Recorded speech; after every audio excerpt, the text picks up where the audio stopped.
can be prepared, I think, for these fault lines that come our way by hearing testimonies of people who have faced it.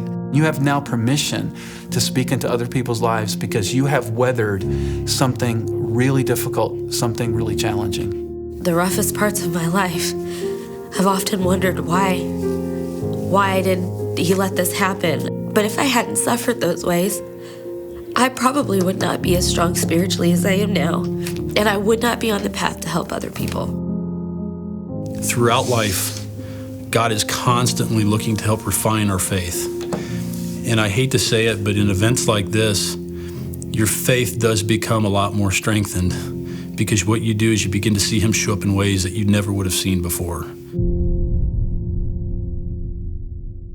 A few years ago, Dave Drury and I wrote a book called Soul Shift. We tried to outline 7 fundamental changes that take place, or must, in every believer's life, from the time when they first become a Christian to the time when they first go to heaven. We talked about things like slave to child, me to you, ask to listen, me to we, sheep to shepherd, and so forth. In that book, we said these soul shifts are like earthquakes. They happen deep in the soul of a person, often in places no one can see. But like an earthquake, they always work their way to the surface and they alter everything on the landscape. We said that soul shifts were earthquakes that occurred at the most unwelcome times by forces that we cannot control. But we never identified those forces. Fault Lines is a look at some of the forces that we cannot control that shape the future of our spiritual life. Whenever you find yourself in a fault line, you are in a place where a soul shift could occur. It depends on how you respond to the fault line.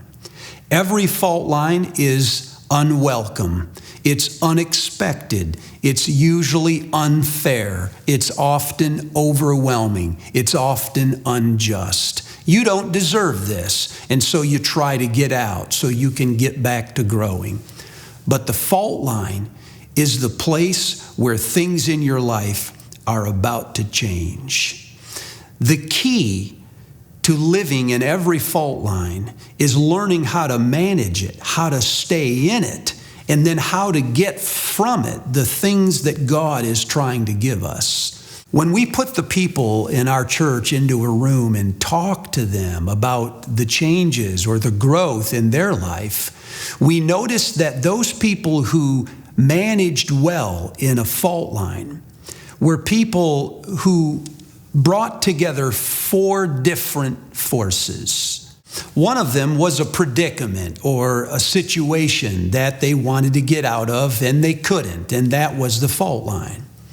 But closely connected to it was an interpreter, not a teacher, not a small group leader. This is someone like a coach or a very close friend who was next to that person while they were walking in the fault line, and they steadied them and they provided counsel and helped manage their choices. Closely connected to that was a word from the Lord.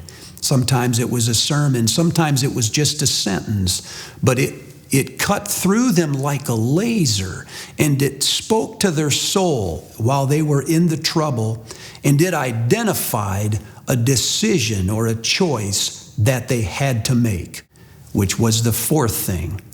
Every one of them started a practice, a new discipline in the fault line that helped them manage it.